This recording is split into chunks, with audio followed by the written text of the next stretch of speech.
একটু জিকির করেন আল্লাহু আল্লাহ আল্লাহু আল্লাহ আল্লাহু আল্লাহ আল্লাহু আল্লাহ আল্লাহু আল্লাহ আল্লাহু আল্লাহ আল্লাহু আল্লাহ আল্লাহু আল্লাহ আল্লাহু আল্লাহ আল্লাহু আল্লাহ আল্লাহু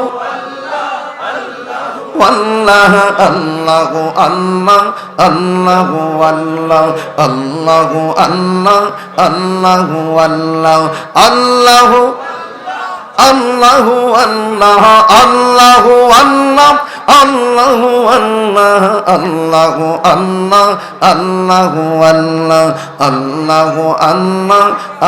الله والله الله الله الله والله الله الله الله الله الله الله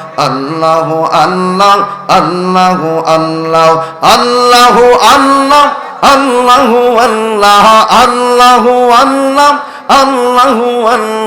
الله والله الله والله الله الله الله والله الله الله الله والله لا إله إلا الله محمد رسول الله صلى الله عليه وسلم সাথে আপনারা সবাই বসে বসে আমার কথাগুলো শ্রবণ করুন আর এরই ফাঁকে আমাদের বসার জায়গাটা ক্লিয়ার করুন।